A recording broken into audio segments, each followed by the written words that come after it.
Começa agora a Raiz da Solução Podcast. Fala, raizeiros! Estamos começando mais um episódio da Raiz da Solução Podcast. Aqui, todas as semanas, trazemos conteúdo de valor e dicas práticas para o dia a dia do produtor rural. Meu nome é Matheus Barbaço. E meu nome é Leandro Barcelos, somos engenheiros agrônomos e criadores da Raiz da Solução e trazemos dicas aqui para a gente colher 100 sacos por hectare mesmo com veranico. E hoje, nós vamos falar de um assunto muito importante que está relacionado principalmente a quem quer chegar nessas altas produtividades, né, Matheus? Que, cara, a gente sabe que todos os nutrientes, todos os manejos, tudo que acontece na planta importa. Cada coisinha que a gente faz, às vezes, lá gera um saco por hectare ou perde um saco por hectare. Mas acaba que se a gente pensar na média, a gente faz muitas coisas certas, mas está faltando aqueles detalhes, muitas vezes, alguns que é um pouco mais, um detalhe até mais básico, mas muita gente já elevou e a gente está chegando nos detalhes que são mais, uma regra um pouco mais acima. E um deles é o nitrogênio na soja. E eu acho que hoje vai valer muito a pena o pessoal escutar, que a gente vai falar aqui, ou assistir, porque realmente a gente pensa na soja, vamos pensar na soja, e é um nutriente que o que a gente falar aqui serve para qualquer cultura, mas principalmente na soja é um nutriente que a gente acha que está tudo bem.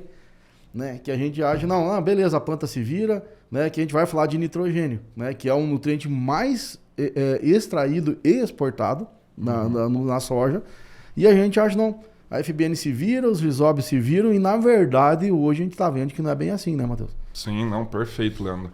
Eu acredito que a gente tem que estudar muito o nitrogênio, porque, como você falou, é o mais extraído e talvez até o mais exportado. Na soja, sim. Ali junto. Então, pensando em altas produtividades, 100, 120, 150 sacos por hectare, tem muito detalhe ali para a gente fornecer com qualidade e quantidade para a nossa planta. Mas eu queria começar perguntando para você, Leandro.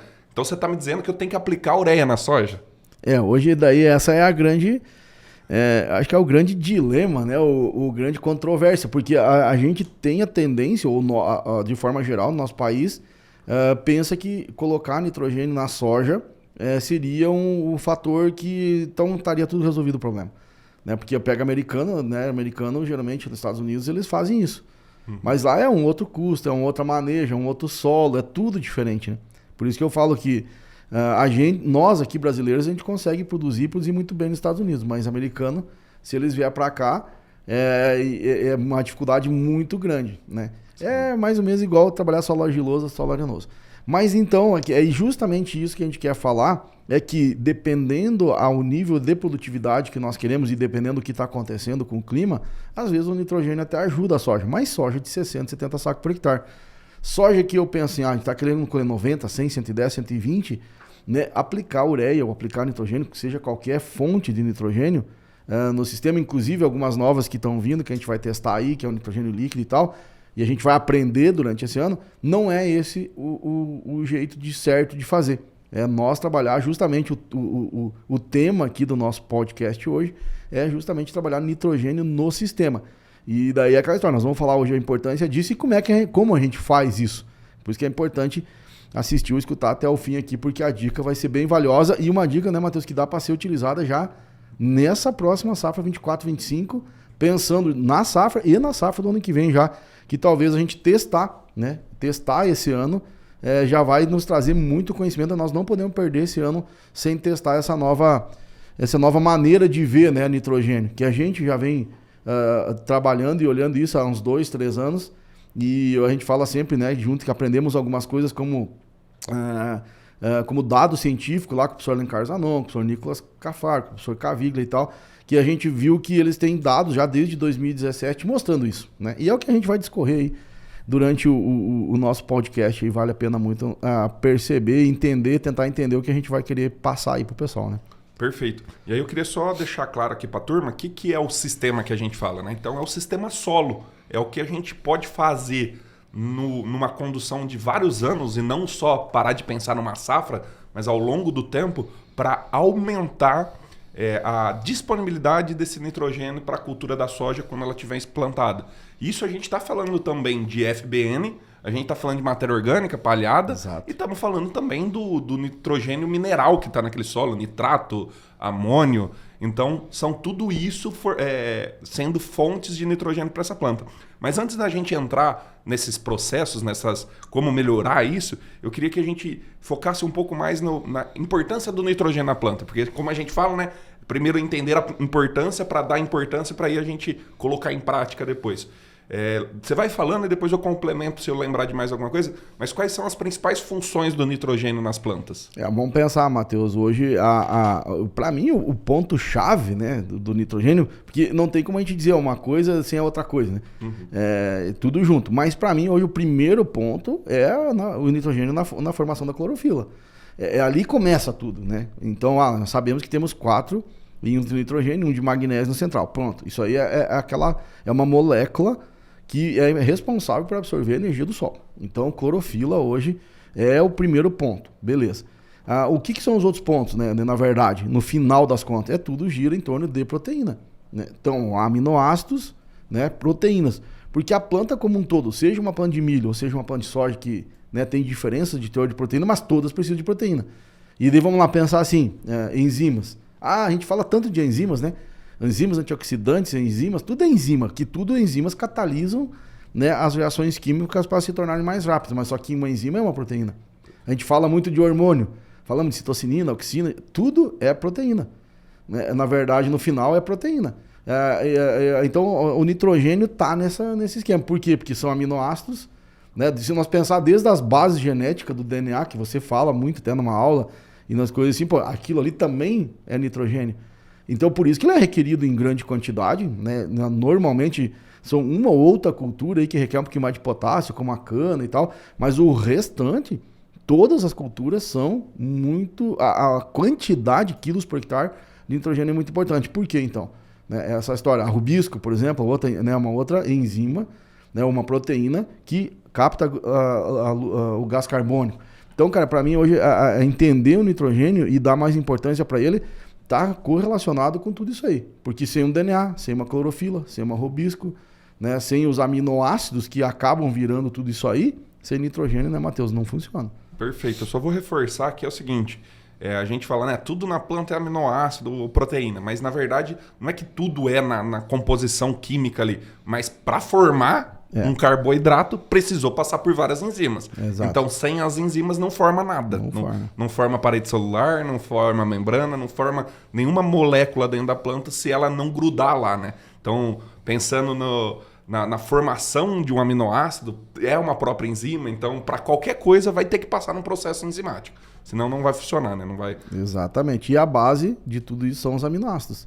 Que vem do nitrogênio. E daí depois, uma outra hora, a gente fala do enxofre, que tem uma partezinha que é enxofre, mas, né? Então acho que hoje é o outro nutriente que para alta produtividade também vale a pena a gente estudar um pouco. Perfeito. Então, para ficar claro para todo mundo, pessoal, faltou nitrogênio na a planta para. Então é um dos nutrientes, igual, não tem mais importante, mas é um dos mais requeridos em maior quantidade. E, então temos que estar sempre de olho nele. Matheus, acho que para complementar essa história, para o pessoal entender, né? Que não é que não tem que ter fósforo, tem que ter potássio, né? Tem que ter tudo. Tem que ter tudo. Mas no âmbito hoje, pensar em nível de Brasil e pensando em média, em soja de alta produtividade, porque o cara que está com potencial de soja de alta produtividade, ele já está com fósforo bom, né? Ele já está com um solo descompactado. A gente não está falando de 50 sacos de soja. Nós estamos falando de produtividade acima de 85, 90. Então, porque é aquela história da lei do mínimo. O que é que está limitando agora? No passado, há 20 anos atrás, o limitante era fósforo, não era nitrogênio. Né? Depois passou a ser potássio, depois talvez passou a ser compactação de solo, né? Estrutura de planta, física, química, matéria orgânica. Tá, hoje, para quem está num nível desse, de chegar nos 100 sacos por hectare, 110, é porque já resolveu esses outros problemas. O que está limitando hoje? Né? Entende? Lavoura de alto potencial. Né? É o nitrogênio. Né? A gente está falando, cara, mas nós estamos falando de lavoura de 60, 70. Beleza, tudo certo. Mas daí talvez tenham outros nutrientes que estejam limitando aí. Que a gente vai falar de FBN, capacidade de FBN e tudo mais daqui a pouquinho. E depois no final também a gente vai dar as dicas de como fazer esse NI melhorar no sistema solo. Né? Sim, show. E já entrando nesse assunto, então, a FBN, que é a fixação biológica desse nitrogênio, que as leguminosas conseguem tirar do ar o nitrogênio e colocar para dentro dela como forma de nutrição, de nutrientes, né, de comida. Pensando nisso, Leandro, a FBN hoje, de uma soja boa, de uma soja de 100 sacos por hectare, ela dá conta de entregar todo esse nitrogênio que ela precisa para produzir os 100 sacos? Hoje, graças a Deus, né, Matheus, que já tem trabalho científico mostrando isso, né? Porque não é achismo da gente. Primeiro que a gente notava no campo, né? Desde que a gente estava junto lá e pensando nas lavouras que a gente tem de soja pós-algodão, que a gente começou a notar isso. Porque, assim, aquela história que, de novo, a gente ouviu, né? Agora, nesse dia que a gente esteve lá visitando as fazendas de fruta, né? Lembra que o cara falou assim, a gente tem que saber os porquê, né? E que é justamente o que a gente fala, né? Sempre nas nossas palestras, né? Temos que saber o porquê. Então, a parte dessa parte, assim, do nitrogênio, da FBN, né? Por que ela não está sendo suficiente, né? Ou, falando, então, de dado científico, hoje mostrado por Alan Carnot e outras pessoas, mostram que o nitrogênio... para essas sojas de alto potencial, isso é medido, não é achismo da gente, a quantidade de ureide que se forma está dando 60%, 65% daquele N, né, relativamente requerido pela planta de soja. Então, os outros 40% está vindo da onde? Né? Porque as pessoas colhem 100 sacos por hectare, Matheus, e até isso que eu queria falar. Se a gente pegar o SESB, né, que foi onde... Porque a gente começou a notar algumas coisas na lavoura. Por que lavoura de soja depois de algodão e de milho a gente colhe mais? Pensava, duas coisas no passado pra mim, Matheus. Algodão é porque os caras colocam boro, fazem perfil de 0 a 40, que não sei mais o que. E o milho era porque a reciclagem de potássio era alta, que não sei mais o que. Hoje, pra mim, isso caiu por terra. Né? Isso faz parte de um sistema de alto potencial, mas o grande diferencial na produtividade da soja depois dessas culturas é o nitrogênio aplicado, né, nessa cultura. O nitrogênio na forma de ureia mesmo. Né? E se a gente pegar os campeões de SESB, Matheus, você é um cara que a gente aprendeu a estudar SESB contigo, né? Que você ia lá, fazia tudo aquelas correlação lá e tal, e a gente nota hoje, se tu pega os últimos ganhadores de SESB e olha os históricos do que eles tinham de culturas antes de ganhar SESB. A rotação. A rotação, né? Vamos pensar aí, não era uma sucessão, mas era uma rotação de culturas. Mas até tem o último, agora que é o Mila, ele tinha bastante soja-trigo, né? Soja-trigo-milho. Mas se tu olhar, é bastante trigo, bastante milho. Culturas que a gente aporta nitrogênio, e ele aporta muito nitrogênio. Não só na forma de ureia, mas como, né, pelo que a gente sabe, tem bastante plano de cobertura. Ele trabalha muito essa parte de rotação de plantas de cobertura. Né? Então, ele está aportando nitrogênio no sistema, seja na forma de matéria orgânica e seja na forma de adubo. Então, de ureia ou qualquer outra fonte. Então, a gente começa a notar o seguinte, né? Poxa vida, está entrando... Primeiro é fato, as pessoas que estão aportando nitrogênio nas culturas anteriores estão tendo melhores resultados de produtividade e comprovando daí por trabalho científico, lá do professor Nicos e tal, que a FBN... ela numa soja de alta produtividade, e daí a gente acho que vamos explicar, né, Matheus, por que essa FBN não dá conta. E relativamente uma soja de 70, vamos lá, 80%, 75% do nitrogênio vem da FBN. Porque é quilos por hectare, né? A gente estava falando justamente esse negócio de relatividade, né? Nós temos que ter relatividade, mas também nós temos que saber quilos por hectare. Sim. Que às vezes uma relação ela pode ser de 60%, mas 60% de quanto? Do quê? Né? Então, vamos pensar aí que nós temos que entender. E daí a gente nota, então, né, em pesquisas, mostrando isso que a gente notava no campo e agora comprovado que sim, cara, soja de alta produtividade, na média, né, a FBN, ela consegue colocar 60% do nitrogênio que a planta de soja precisa através da FBN, de uma FBN muito bem conduzida. Perfeito. Né, Matheus, que daí tem toda aquela parte que a gente tem um podcast ali também, a gente pode falar o que é pH de solo, palhada, tudo aquela confusão, né? Eu ia falar pra gente tentar resumir aqui em menos de 5 minutos, só para não pular essa etapa, né, pessoal? A gente tá falando do nitrogênio do sistema, mas nós tá falando no FBN primeiro, porque não adianta você só ter no sistema também. Não. Então a FBN é o primeiro e principal ponto de fornecimento de nitrogênio para a soja. Então, como que a gente pode potencializar isso? Eu vou dar algumas coisas aqui e aí você complementa, né, Leandro? Então, principalmente, a gente tem que estar com o ambiente construído para essa FBN. Então, quando a gente for colocar a semente do solo, ela tem que estar inoculada com bactéria. Então, essa bactéria tem que estar viável em quantidades boas. E o solo, então, tem que estar numa temperatura ideal, vamos falar uma temperatura mais ou menos, ali entre 20 e 25 graus. Então, para estar nessa temperatura, a gente precisa ter a palhada. A palhada também é fonte de comida para os micro-organismos do solo, então a gente melhora a biologia do solo. Além disso, guarda a umidade, então se fica seco, os Bradyrhizobiums vão morrer, então a gente precisa estar com esse ambiente preparado. Eu gosto de falar também que a gente precisa pensar em 3 principais pontos. Então, ou a gente aumenta a quantidade de bactéria que a gente inocula no solo, que tem no solo, isso ao longo do tempo vai melhorando, mas todo ano tem que colocar, então a qualidade e quantidade de bactérias, ou a gente melhora a quantidade de raiz, então se nós aumentar a quantidade de raiz, a chance de trombar essa bactéria é maior, então tem mais pontos de inoculação ali, de infecção, ou então melhorar o contato da bactéria com a raiz. Então, através das fitoalexinas, que vão levar... Dos flavonoides, né, que vai virar flavonoides, e o flavonoide vai dar esse sinal para infectar. Perfeito. E mais uma importante que é o pH, né? pH do solo. pH do solo é bastante pH importante. baixo mata a bactéria e ela tem um melhor rendimento ali no pH acima do 6, né, Leandro? 6 e 7 ali do solo. Então, pra tu ver, né, Matheus, tu falou um monte, sei lá, 5, 6 características importantes, né, que estão relacionadas com a FBN. Então, cada um se pergunta aí, né? O que tá fazendo? Tem palhada? Tá reinoculando? Colocou calcário? Tá descompactado, precisa de oxigênio, essas bactérias. Isso nós estamos falando só do ambiente. Aí, Leandro, e pensando na parte nutricional, o que nós pode ajudar ainda essa FBN? Vamos pensar, tem mais essa parte que, na verdade, se a gente for pensar bem a grosso modo, se nós ajudar a fotossíntese, nós estamos, além de, vamos lá, temos cobalto, molibdênio e níquel. Isso é assim... Faz parte direto. Faz parte direto. E não vem, tem que ter cobalto, molibdênio e níquel na semente, uma parte, né? Pode ser 100? Pode, mas tá perdendo 2, 3 sacos por hectare de produtividade. Beleza. Mas a gente, às vezes o pessoal vai muito nisso, né? Cobalto, molibdênio e níquel tá resolvido a FBN, né, Matheus? Mas a gente sabe que precisamos de ferro, de enxofre, né? Por causa de ferredoxina. Então, o complexo enzimático ali, beleza, esses são os nutrientes. Mas a bactéria é um ser vivo, e eu acho que, Matheus, isso nós temos que salientar muito, cara. Bactéria é um ser vivo que respira, que come. Não é uma coisa lá, uma pedra que a gente coloca, um adubo que a gente coloca. É um ser vivo. E o que é que ele precisa de carboidrato, precisa de glicose, sacarose. E isso vem da planta, de soja ou de todas as leguminosas ou as que fazem fixação simbiótica. Então, quando a gente melhora a fotossíntese, nós temos a planta tem mais carboidrato tem para alimentar essas bactérias. Se tem mais carboidrato, mais bactéria. Né? Porque às vezes não adianta, eu falo muito isso, Matheus, a gente, vamos lá, vamos colocar 15 doses de inoculante, né? Tá, então tá resolvido. Melhora um pouco, né? Melhor. Mas vamos pensar que nós estamos com o nosso solo compactado, sem palhada, estamos botando cobalto. Cara, adianta você botar um monte de gente para trabalhar e tu não dá comida? Né? Então, tu bota 100 pessoas e tu dá comida, um X de comida. Talvez se você botar 50 e botar comida para todo mundo, pessoas mais fortes, porque é aquela história do 1 mais 1 não é 2, nem sempre é 2. Sim. Então nós temos que melhorar a fotossíntese, para mim é o primeiro ponto, para ter mais carboidrato. E daí é todo o conjunto.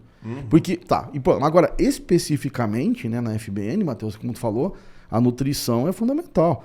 E hoje não tem mais como, cobalto, e daí outra, acho que talvez a nossa grande contribuição da pesquisa, de forma geral, mas nós particularmente da Raiz da Solução, e isso aprendi lá alguns anos atrás lá com o João Dantas e tal, que já deu as dicas de molibdênio. A dose de molibdênio não é mais aqueles 30 gramas, né? Vamos pensar assim, é muito mais, né? Isso não em todas as culturas, mas a própria, né? A gente viu lá nas frutas também, ele falando, poxa vida, melhorou a eficiência do uso do nitrogênio. Perfeito. Aqui, na verdade, é o que nós estamos falando. Nós estamos falando de nitrogênio no sistema, e essas dicas de 5 minutos que tu falou, né, eu acho que é muito importante, que é uma parte aí da FBN que a gente só quer complementar com o N no sistema. Tá. Eu vou só adicionar mais 2 pontos aqui, que é a questão, fortalecendo essa parte da comida, né, da fotossíntese, é ter bacheiro, né? Então nós tem que fazer uma estruturação de plantas para chegar à luz, manter aquelas folhas sadias para ela estar funcionando para mandar carboidrato para a raiz, e aí esse carboidrato virar nitrogênio, porque a bactéria vai comer isso na forma de energia.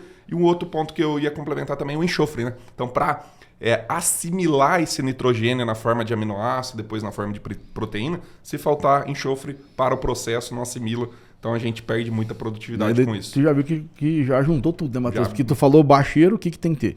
Tem que ter fungicida já no cedo, tem que ter planta estruturada, planta baixa, perfeito, né? E planta, no caso, que chegue luz na parte inferior. Perfeito. E daí já tá vários manejos aí no meio desse caminho aí, dessa confusão, né? Sim. Uma das coisas que nós aprendemos esse fim de semana, Leandro, que mais me chamou a atenção foi o Eduardo Ferraz lá comparar o porte da planta, né, a altura dela, a quantidade de área foliar com a quantidade de raiz. Então uma mangueira lá, para ele poder deixar ela crescer e ter mais pontos, né, nós, reprodutivos, a gente precisa ter uma raiz muito grande, né? Então, a raiz também ajuda nesse todo aí da FBN.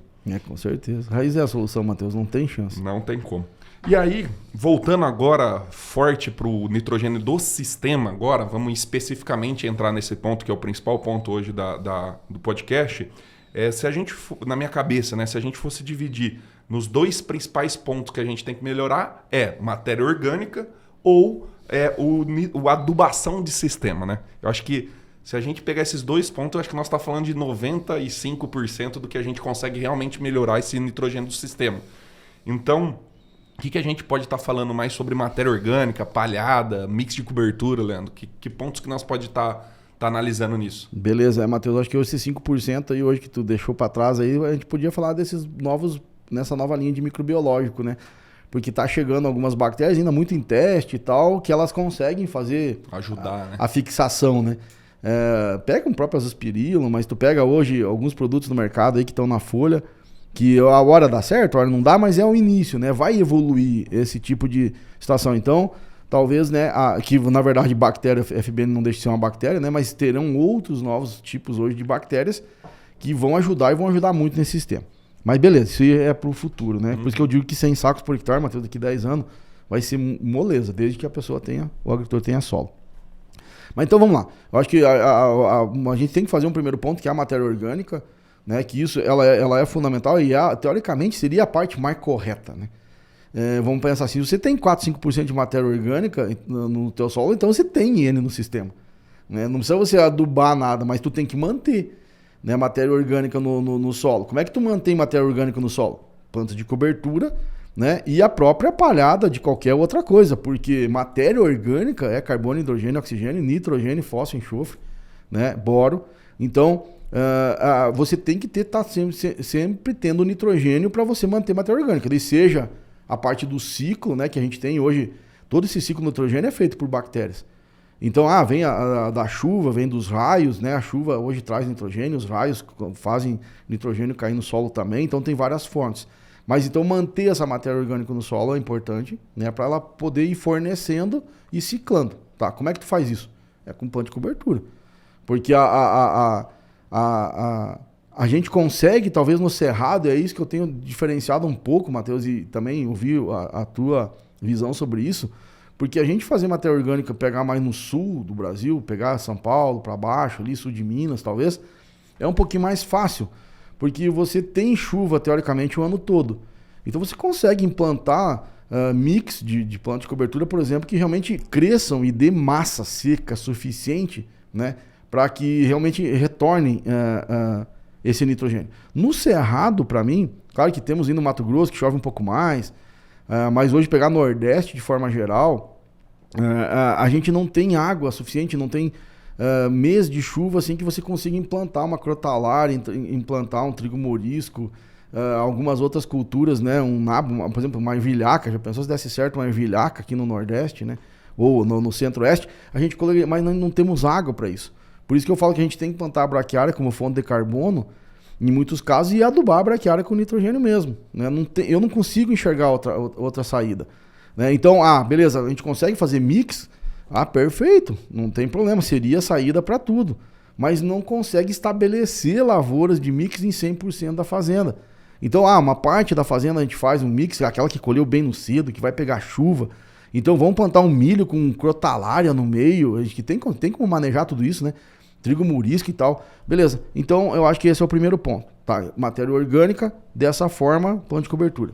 Mas, Matheus, não sei, né, assim, qual que é a tua opinião sobre isso? Não. Né, porque, tipo assim, como que a gente vai fazer essa matéria orgânica pensando em cerrado? Perfeito, Leandro, eu concordo 100%. E aí até eu vou voltar um pouquinho, que essa é a pergunta. Como fazer matéria orgânica, né? Então, como que eu melhoro minha matéria orgânica? Então, a gente tem que olhar para alguns pontos, né? Então, os nutrientes, chomps da Brahma, igual o professor Witt nos explicou. Então, carbono, hidrogênio, oxigênio, nitrogênio, enxofre e boro. Sem esses nutrientes a gente não... Fósforo. Fósforo falou. Falei. não forma matéria orgânica. E interessante que tem alguns dados hoje mostrando que quanto mais cálcio a gente tem no sistema, mais matéria orgânica forma, uma matéria orgânica de qualidade, né? Então, no final das contas, todos os nutrientes vão importar. Por que, né, Matheus, que mais cálcio forma matéria orgânica? Porque forma mais raiz. Forma mais raiz, mais parede celular, mais carbono. Celular, mais carbono. Perfeito. E então, a gente tem que pensar principalmente hoje no aporte e manutenção desse carbono no sistema. E aí sim, Leandro, eu concordo com você na parte da qualidade desse carbono.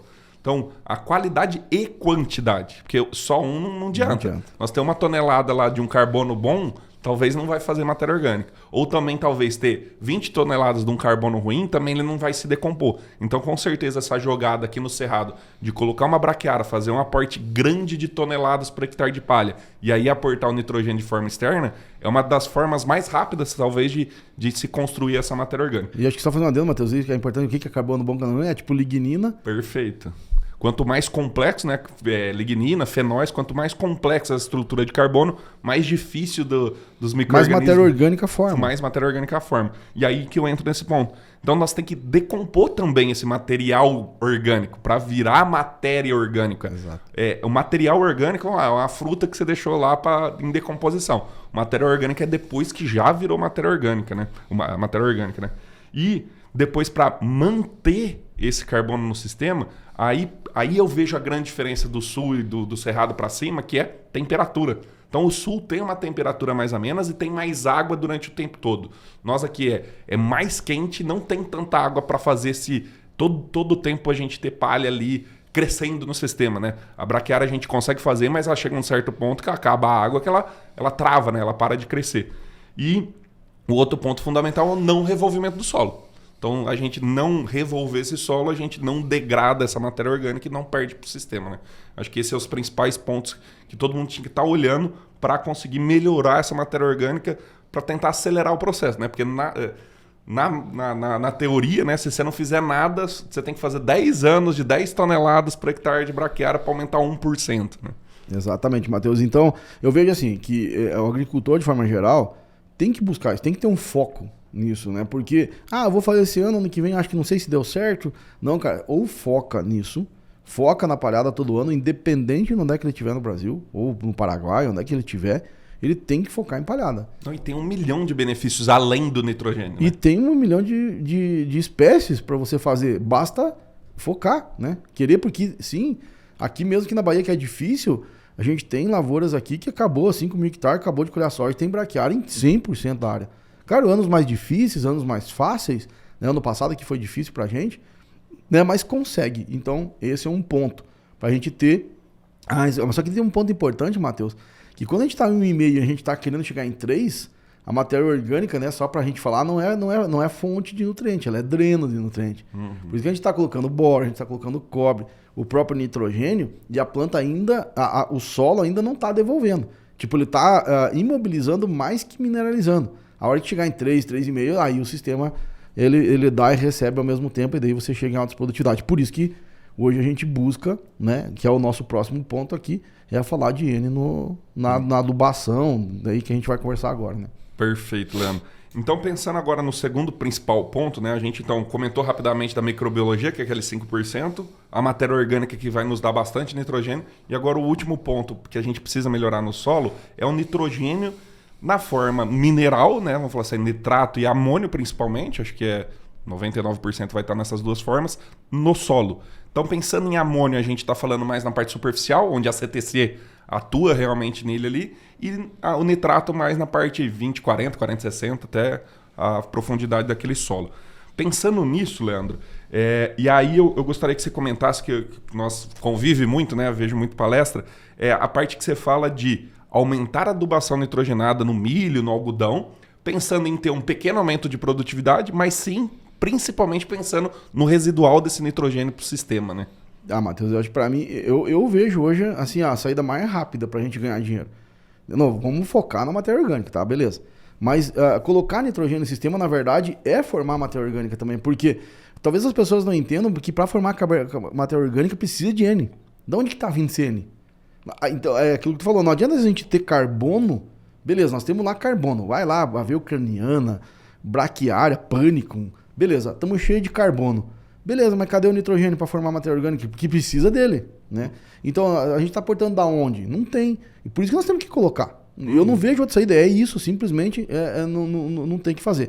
Então, eu vejo assim, se a gente começar a usar o nitrogênio... E primeiro ponto, Matheus, antes de falar isso, a gente tem que entender, na minha visão, e pelo que a gente já está medindo, o nitrogênio no Brasil, nos latossolos brasileiros, não vai embora. Ou pouca coisa vai embora, né? E aí, a gente tem que entender um pouquinho do solo. Vamos pensar isso, a gente está falando de forma geral mais para os latossolos e argissolos. Claro que tem exceções no Brasil que é solos... Pega um gleissolo, pega um plintossolo, que é perfil de 1 metro, tem pedra, um pouquinho diferente. A gente está falando da maioria dos solos brasileiros que é assim que funciona. Então eu vejo assim, a gente entender o latissolo, o argissolo, entender o que é a argila e que tipo de argila que nós temos, porque hoje as pessoas, argila não é tudo igual. Tem 50 tipos de argila. E nós temos óxido de ferro, óxido de alumínio, né, que tem muita carga positiva. E aí aquela história que a gente chama de PCZ, né? O que é PCZ? Ponto de carga zero. O nosso ponto de carga zero dos nossos solos, ele é um pH alto. Às vezes nós estamos um pH em 6, por exemplo, num óxido de ferro, que já tem a mesma quantidade de carga positiva e negativa. O que eu quero falar com tudo isso aí? Que quando a gente tem nossos solos normais, nós temos muita carga positiva na parte de 40 a 60, 60 a 80, que o calcário não chega lá.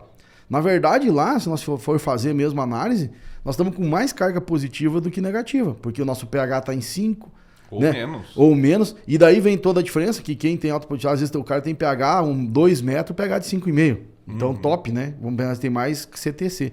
Então a gente tem uma CTA grande. O que acontece? O nitrato é um ânion, ele é negativo. Então, na minha visão e pelo que a gente tem medido agora, esse nitrogênio que a gente coloca, que formou nitrato e teoricamente lixiviou, ele parou lá na 60, 80, 40, 60. E tá lá, né? Porque a gente sabe. E outro, um fator assim, para mim que é meio claro. Pô, a gente não tem eutrofização de rios, de açudes, ou muito pouco. Às vezes é nitrogênio até que escorre superficialmente, mas por lixiviação, como acontece na Europa, nos Estados Unidos, na China, que eles têm problema sério, por quê? Tem CTC de 80, só carga negativa, nada para de negativo, tudo lixivia. Por isso que é diferente o sistema deles. Então, para mim, tá parando ali. Agora, o que falta? Então, nós colocar raiz de soja, raiz de milho a 40, 60, 80 para pegar esse nitrogênio lá. Então, eu vejo assim que hoje nós conseguimos... Então, primeiro ponto, o nitrogênio não vai embora, né? A boa parte dele não vai embora, lixiviado, abotou, choveu. Ontem mesmo, agora nesse dia estava com um cliente, colocamos, choveu 100 milímetros, perdemos todo o nitrogênio. Né? Talvez aconteceu outra coisa, mas o nitrogênio desceu e não é que foi embora, né? Mesmo num solo arenoso. Tá, então a gente consegue, na minha visão, agora então nós colocando esse nitrogênio na forma de adubo mesmo, né? A gente aportar esse N, e daí como tu falou, Matheus, que também tu pode colocar a tua ideia. O que a gente faz? Vamos dar um exemplo prático para o pessoal entender. Estamos plantando, colhemos a soja, vamos plantar o milho, segunda safra. Até tem que começar a falar segunda safra para a pessoa entender que segunda safra não é safrinha. A segunda safra é mais importante, né? Então a gente aporta mais nitrogênio. Ao invés de usar 150 kg de ureia, eu vou usar 300 kg de ureia. O que automaticamente? Claro que daí a gente teria que aumentar um pouquinho o potássio, né? Aumentar porque tu tá colocando mais nutriente. Então o que vai acontecer? Você equilibrando e levantando esse nitrogênio, e daí pensando sim que vai retornar, mesmo que venha os veranicos, venha a seca na segunda safra depois, você aumenta a produtividade do milho, né? Porque tu tá colocando mais nutriente. E quando você tá e como o milho não exporta tanto nitrogênio, ele deixa mais nitrogênio na parada do que ele exporta no grão, e esse nitrogênio acaba indo para o sistema. E daí sim forma matéria orgânica. Então o que eu quero dizer com isso? É nós adubar mais o trigo, nós adubar mais o sorgo, nós adubar mais o milho. E aí esse nitrogênio que a gente colocou vai melhorar a produtividade dessas lavouras. Então, aumentando a produtividade, essa conta é paga, né? Vamos pensar assim.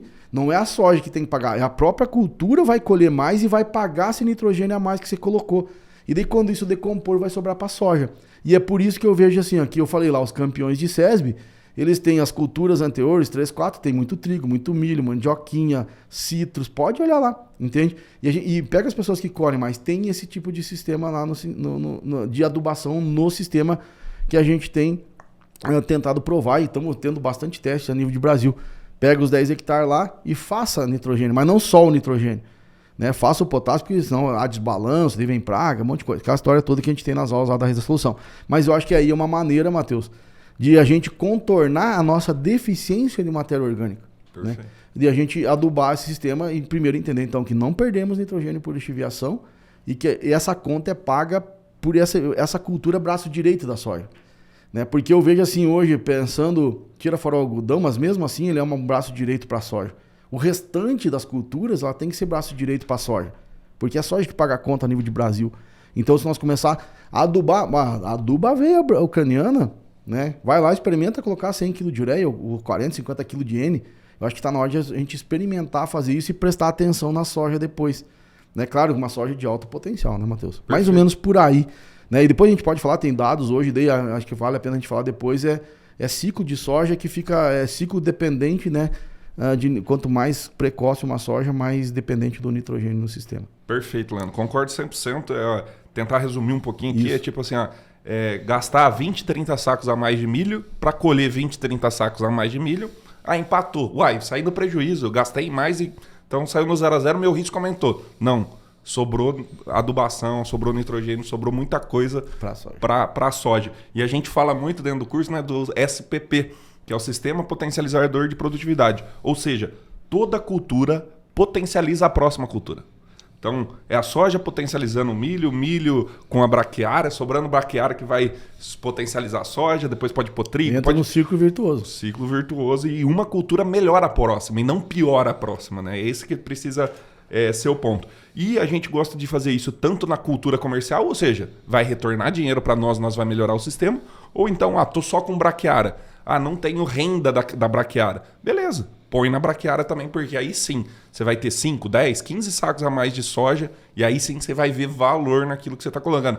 Porque muitas vezes, né, Leandro, o cara coloca a braquiária no primeiro ano e não tem esse benefício logo de cara muito claro. Mas aí o cara não adubou direito, não manejou a palhada, não plantou mal depois. Então tem vários pontos que o cara tem que analisar antes de julgar a braquiária que não funcionou. Às vezes até ela pegou o nitrogênio do sistema, né, para formar matéria orgânica, porque ela vai formar matéria orgânica, Matheus. E daí o nitrogênio, matéria orgânica precisa de nitrogênio. É como se fosse adubar a matéria orgânica. Uhum. Então, nos primeiros anos de braquiária, às vezes você, depende do teu manejo, pode realmente faltar nitrogênio. Por quê? Porque ela está tirando do solo. Depois ela entra no ciclo, né? Aconteceu comigo essa semana. O Simon da ICL me mandou mensagem que a braquiária dele estava grande lá de um produtor. Aí o produtor pergunta o que faz, né? Eu falei, joga uns 30 kg de N. Vai atrapalhar um pouquinho a nodulação ali no começo? Talvez sim, mas eu acho que muito pouco ou até vai... mas vai melhorar muito a produtividade, com certeza. E o que teria que ter sido feito? Teria que ter jogado esses 30 kg antes, lá atrás, né? Que agora... Não, mas tudo bem. Sim. Remedia, não tem problema, né? Mas é uma palhada, né, Matheus? Não é aquelas fuinhas lá soltas lá, né? Que o cara... Aquilo lá não consome nada, né? Perfeito. Entende? E eu acho que esse é um ponto muito importante, né? E outro, Matheus, que eu queria dar o recado assim, as pessoas, mas eu vou botar 300, 400 kg de ureia numa segunda safra e daí eu não sei se vai chover em abril e não sei mais o que. Eu disse, cara, você faz isso naquele milho que você plantou dentro da janela. Porque fora da janela não é para plantar. Porque não é para plantar, né, moço? Então, assim, plantou dentro da janela que você sabe que vai ter chuva, investe na lavoura. E, de novo, faça 10 hectares. Só que investe, como tu falou, Matheus, nitrogênio, potássio, fósforo, micronutriente. Investe tudo, faz a conta. Gastou 20 sacos de milho a mais. Beleza. Todo mundo fizer 10 hectares no Brasil, ninguém vai quebrar se der errado, né? Então, faça tudo isso e faça as contas. Gastei 20 sacos. Ao invés de colher 130, eu colhi 150. Top. O que aconteceu? Colocou nitrogênio, você vai colher mais soja. Perfeito. Esse é o grande detalhe que a gente quer chegar. E aquele milho, então, que você vai fazer fora da janela, não faz milho, né? Vai lá, faz, então vai ter um pouquinho de chuva, faz lá, quem tem um pouquinho, bota lá uma crotalária, uma braquiária, ou bota uma braquiária e aduba com nitrogênio, não corre risco, né? Com a segunda safra. Não deu pra... Não olha pro vizinho, né? Se ele plantou 100% da área. Faz o que dá dentro da janela. E daí você investe. Show. Eu tenho mais 2 tópicos pra gente falar, mas eu acho que antes disso vamos chamar o momento desaprender para aprender de novo.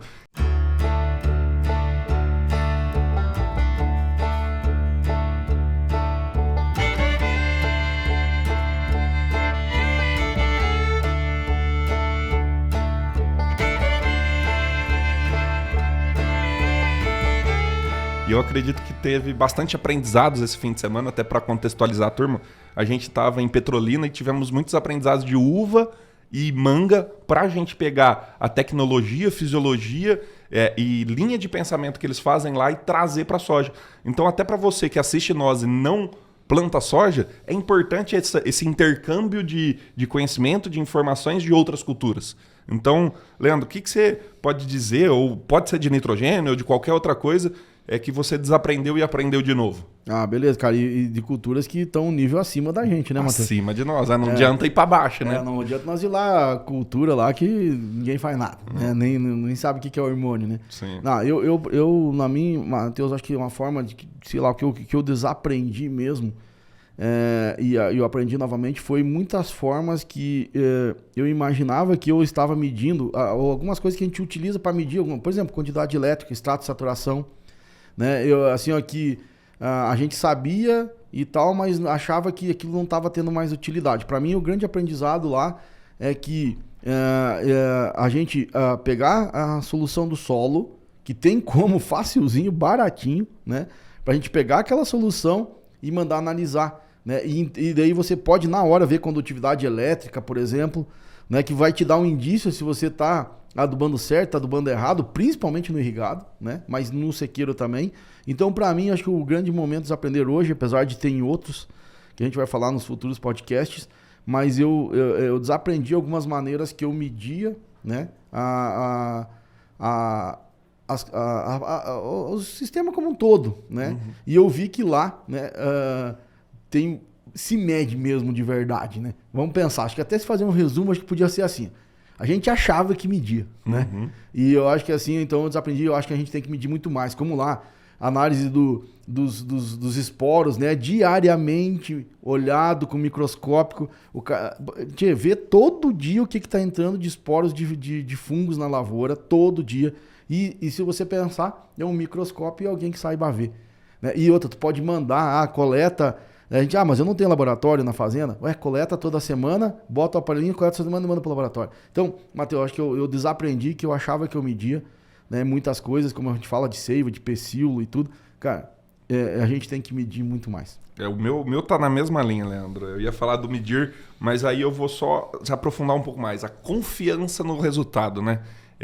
Vamos lá, são chato, né? Tipo assim, é a vírgula atrás da vírgula para ter o dado exato daquilo, para você não ter medo de realmente se aquele resultado deu ou não deu, né? Para a gente ter confiança de ir lá e aplicar realmente o que precisa ser feito. Então, acho que nós temos que medir e ter confiança nos dados que a gente tem, né? Porque geralmente na agricultura nada é muito confiável, né? E lá eu vi que a qualidade, né, a destreza, o processo ali é muito, muito bem feito. Mas, Matheus, e nós falamos muito isso. Por exemplo, nós estávamos no laboratório e lembra que eles falaram lá uma coisa importante que a gente já fala há muito tempo? Marca de reagente. Marca de reagente. Cara, tem uma marca que é importante, que é a Merck. Né? Depois eles falaram que tem uma outra lá, que é uma segunda, mas é muito boa também, mas a Merck, cara. Quem é que pergunta no laboratório que você manda as tuas análises qual é a marca do reagente que você está usando? Né? Entende? Beleza. Então, custa mais um pouquinho? De repente uma análise, sim. Mas então, peraí. Confiabilidade, né? Não é teu dado. E eu ia falar, Leandro, talvez não é toda fazenda que tem um laboratório, mas no futuro acho que todas vão ter que ter. E eu acho que a gente vai ter muito aparelho, Matheus, assim, que vai ser... Tomara. Né? Acho que a gente vai... Vamos pensar nos próximos 10 anos aí. Sim. E utilizando a inteligência artificial e tal, a gente vai ter muita coisa que vai ser, apontou, vai te dar muita coisa muito confiável. Perfeito, então. Então, entrando aqui para esse tópico que você comentou antes, Leandro, a parte do ciclo da soja, né? Então, temos hoje soja de 90 dias, 100, 110, 120, 140. Então, são vários tempos, né? Times e quantidades que a planta tem que absorver de nutrientes, inclusive o nitrogênio é uma delas. O tempo também da própria bactéria trabalhar para aquela planta. Então, são vários pontos que não é igual. O manejo de uma soja de 120 dias não é igual ao manejo de uma soja de 90 dias para as duas colherem 100 sacos. Então a gente tem que pensar que o potencial genético das duas é acima de 100. E nós vamos ter que buscar o 100 nas duas, senão não adianta você plantar uma soja de 90 para colher 50 sacos. Aí é melhor você plantar uma de 120 para colher 100.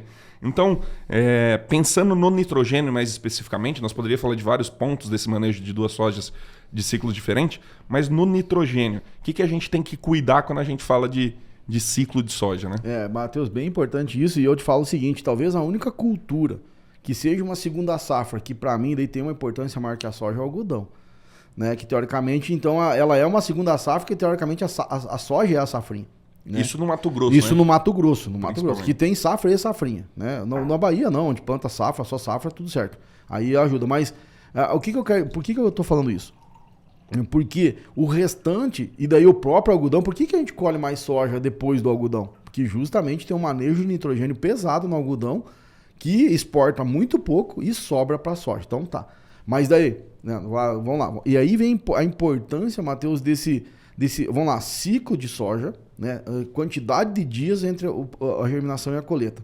Por que isso? E daí tem dados científicos hoje mostrando, professor Nicolas, que mostra que sojas abaixo de 124 dias abaixo depende do nitrogênio do sistema para ter alta produtividade. Quando tem soja acima de 130 dias, para os 100 sacos por hectare, 90, 100 sacos por hectare, a FBN, se ela for muito bem feita, mas vou colocar isso, uma FBN top, Perfeita. palhada. Então, diz, não, eu planto uma soja de 130 dias, tá tudo certo, não precisa me preocupar com nitrogênio. Não, cara, a tua FBN, se tu colocar reinocular, palhada, pH, cuidar de cobalto e níquel, tudo isso aí, beleza. Daí você pode ter uma soja, talvez, que não responda tanto ao N no sistema. Mas baixou de 124 dias, que é a maioria da soja do Brasil, e é diretamente dependente para chegar em alta produtividade do nitrogênio que tem no sistema. E daí vou te falar mais uma coisa, Matheus, para ver a tua opinião também. Já pensou no Mato Grosso, ou lugares que chove bastante, que tem 2.000, 2.500, 3.000 milímetros, Pará, às vezes o próprio Tocantins, né? Vários lugares, Maranhão. Cara, tem um soja de 110 dias, né? De 100 a 110 dias, porque o pessoal planta isso porque pensa na safrinha. Nebulosidade, boa parte desses dias. Então nós estamos falando que será mesmo que uma FBN consegue chegar em 60%? Né? Por quê? Porque para a FBN acontecer tem que ter carboidrato. Né? Então se você tem dias nublados, solo compactado, ciclo de 100 dias, e ainda, aquela história, tá plantando soja no pó às vezes hoje porque tá pensando na segunda safra. Será que essa FBN chega a 60%? Na minha visão, também não. E a gente tem que medir isso, né? Tem professores medindo isso, a gente também, com o nosso centro de pesquisa, se Deus quiser, vai medir também. Tá? Então, mais uma vez, depende de N no sistema. Entende? Na minha visão, é dessa maneira que nós temos que pensar. Então, o resumo é o que, gente? Isso é trabalho científico. Toda a soja com ciclo de abaixo de 124 dias, quanto menor o ciclo, mais depende do N no sistema. Tá? E aí, para chegar em alta produtividade. Né? Inclusive, o dado hoje do professor Nicolas é isso. Soja acima de 75 sacos por hectare depende desse N no sistema, Matheus. E daí nós temos que trabalhar isso. E é por isso que a gente está meio que conclamando, né, os agricultores brasileiros a pegar, e por isso que a gente falou lá no início que essa safra é muito importante, porque nós temos que aprender com ela para a próxima a gente já começar a melhorar. Né? Não vamos deixar para outra. Então já vamos testar, né, esse ano. Colhe a soja, planta o milho e já pensa lá nos 10 hectares, 5 hectares de aportar mais nitrogênio, potássio, quem for, a cultura subsequente. Perfeito. Né? Se for uma braquiária, se for o que for, né? Ou que seja então um mix de planta de cobertura, né? Mas aporte mais nitrogênio no sistema, porque esses ciclos mais rápidos, Matheus, eles precisam de ter esse N para chegar em alta produtividade.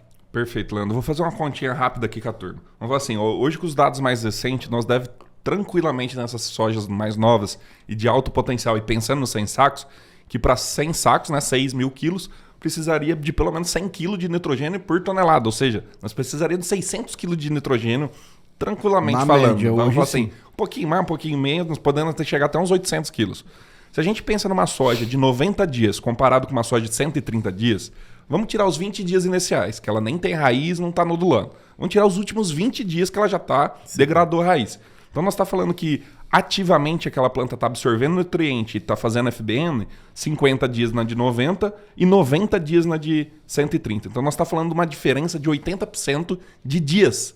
Então, ou seja, a planta vai precisar absorver 80% a mais de nutriente por dia. Fazer FBN, fósforo, potássio, todos os nutrientes, né? Mas a FBN pior ainda, porque ela tem que trabalhar. Então não tá de graça ali no sistema, vamos E fazer só assim. para apimentar teu negócio, daí estamos aí no Cerrado, nos lugares que chove 2.500 milímetros. Não, ou dá um estresse de 10 dias. Que acontece um ou outro. Então, olha essa soja de 90 a 100 dias, o quanto ela está sofrendo. Perfeito. Então, no mínimo, aquela planta tem que absorver de nutriente para chegar no mesmo resultado, o dobro por dia. Fazer o dobro de nitrogênio. Fazer o dobro de nitrogênio. Ou fixar, né? Então, assim, não dá para comparar essa soja de 90 dias com uma de 130. Não dá. Fisiologicamente, a planta tem que estar comendo muito toda hora, o tempo inteiro. Então, eu faço uma pergunta. Será que o nível de fósforo de um solo, de uma soja para 90 dias e para uma 130 é o mesmo para chegar no mesmo resultado? Pensar em fósforo, né?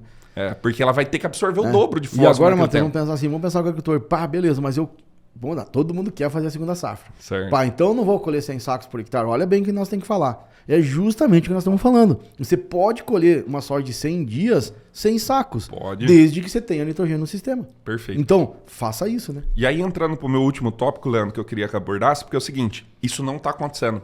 Então, a FBN não está 100%, não temos nitrogênio no sistema. O que acontece no sistema, então, de nitrogênio? A gente está colhendo bem, 80, 90 sacos. E nós não está aportando esse nitrogênio e não está fazendo FBN. Essa é a parte final. O que acontece com o solo? Dá um déficit de nitrogênio. Então, diminui o nitrogênio. Se a gente fizer isso 3, 5, 10 anos seguidos, qual que é o futuro desse solo, né? E eu acho que esse futuro, Matheus, eu acho não. Na verdade, eu tenho certeza disso, é que a conta já chegou. Né? Vamos pensar, não é nem futuro não. Se nós pensar em média brasileira, e de novo, nós estamos falando de média brasileira. Tem aquele agricultor que está acima da média e tem os que estão abaixo da média. Porque uma média é uma média porque tem gente mais alta e gente mais baixa. Tá? Então quem está na média, beleza, a média para cima, tudo certo. Mas isso eu falo, 30%, 40% dos agricultores brasileiros no máximo. O restante que não cuidou disso, principalmente quem faz safrinha, né? Que faz uma aveia, colhe uma aveia, colhe um trigo sem adubação, um sorgo sem adubação, ou milho, safrinha com pouco nitrogênio e tem colhido. O que aconteceu? Nos últimos 15... E aí vem a diferença do solo argiloso. Por que o solo argiloso hoje não está conseguindo colher mais tanto que os arenosos estão passando? Né? Vamos pensar. Porque justamente, cara, veio dos últimos 10, 15 anos tirando o nitrogênio, que aquela história, a soja não deixa nitrogênio pro milho, né? Ela deixa, mas nitrogênio que ela já tirou. E essa conta tu estava fazendo. Precisa de 600 quilos, né? Vamos pensar uma soja de 100, até mais, né? 6 toneladas, 100 quilos de N, que na média hoje as Intacta 2 precisa. Tranquilo. Tá, 600 quilos. Aí uma FBN de 60%, né? Vamos pensar, ela tá te dando 360.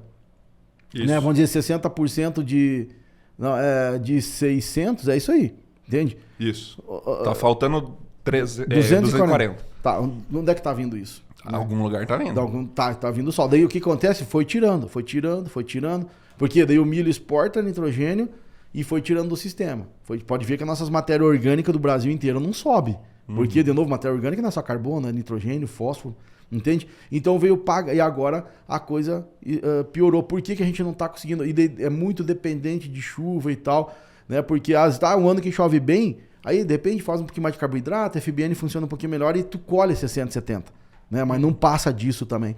E a conta chegou. Né? A conta chegou porque tirou do sistema nitrogênio nos últimos 15, 20 anos. E agora não adianta, tem que melhorar isso, porque senão, né, a produtividade hoje que no Brasil melhorou em média um pouquinho e tal, mas ela estagnou, na minha visão, de forma geral, bem geral mesmo, que eu sei que tem compactação, tem um monte de coisa, alumínio e tal, mas é nitrogênio. Né? E a gente não vai evoluir em produtividade média nível de Brasil, de mundo, quem não cuidar de nitrogênio no sistema. Porque a conta, Matheus, não é nem futuro. Para mim, ela já chegou. Perfeito, concordo 100%, Leandro. Acredito que foi um podcast que a gente aprendeu muito. Eu vou deixar uma mensagem final aqui, aí você finaliza. A mensagem, na verdade, é até técnica, é tipo assim, se você melhorar o nitrogênio do sistema, matéria orgânica e adubação de sistema, pensando no solo como um todo, você vai sim melhorar muito a questão da sua soja, mas para qualquer cultura. O algodão vai melhorar, o milho vai melhorar, o trigo vai melhorar. Sua fazenda como um todo vai melhorar todas as médias de produtividade. Então, sim, é muito importante a gente dar foco e ir atrás e dar um jeito de fazer, né? Parar de dar desculpa e ir lá e colocar em prática tudo que a gente já sabe. É aquela pergunta dos últimos podcasts, né? Por que a gente não coloca em prática? Então, a gente tem que ir lá e colocar em prática. Porque senão... nesses ciclos de baixa, igual está acontecendo, de preço ruim, então nossa lucratividade está bem restrita, quem está sendo mal eficiente no sistema de produção vai sair fora do mercado. Matheus, excelente. Eu acho que ficou muito pertinente a tua colocação final. E eu vou falar uma coisa em preço ruim de soja. Será que é preço ruim $11 o bucho, cara?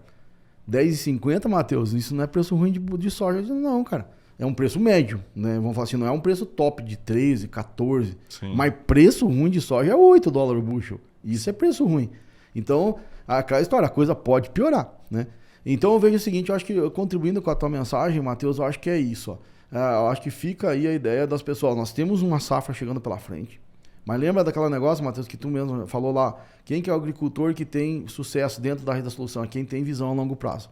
Então não vamos perder mais um ano, então vamos plantar nossa soja, então planta direito, não planta no pó, atrasou a chuva, né? Talvez esse podcast entre ainda na época de plantio, não faça a soja pensando no milho, faça na soja pensando na soja, esse é o meu recado. E beleza, plantou direitinho, choveu, tudo certo, nasceu. Aí quando chegar na safrinha, seja o que for de safrinha, seja milho, sorgo, feijão, a própria planta de cobertura, pense no sistema e dedique 10 hectares, 1 hectare e faça isso aqui que você escutou. Aporte nitrogênio, aporte potássio, tenta fazer, né? Faça coisas diferentes para ter resultados diferentes. E essa é uma ideia muito boa que a gente está dando, a Rede da Solução hoje conseguiu entender isso e ver isso no campo e hoje tem dado científico. Então aproveite, né, essa safra agora para a gente poder criar dados, né? Porque é em cima de dados que a gente consegue evoluir, é enxergando, é medindo que a gente consegue ver onde é que está o problema, que a gente aprendeu na fruta, né? O que tem que ter de arginina na raiz para não ter gasto energético lá, para ter olha bem, então medindo arginina na raiz para ver a potencial da próxima safra, né? Então é isso, cara, começa a fazer, faça isso, né? Pense em nitrogênio, né, no sistema, claro, depois que tu descompactou solo, tudo aquela confusão. Mas eu acho que essa é a minha mensagem. Chegou a hora de a gente sim botar a mão na massa, pensar a longo prazo e começar a testar, medir para poder tomar decisões mais assertivas. Perfeito, show de bola. Então, pessoal, para quem gostou, segue a gente nas redes sociais, Leandro Solo Fértil, A Raiz da Solução, Matheus Barbassi e João Vitor Agro. No YouTube, compartilha, dá o curtir aí, melhora a entrega para nós gratuita aí do algoritmo, né? A gente passou um monte de coisa gratuita aqui, então contribua com a gente também divulgando esse episódio que, na minha opinião, foi muito, muito bom. E, Leandro, depois de ter aprendido um monte aqui agora, acho que nós temos que ir lá para a roça colocar nitrogênio no sistema, né? Exatamente, né, Matheus? Então, vamos para lá, hein? Bora pra lida!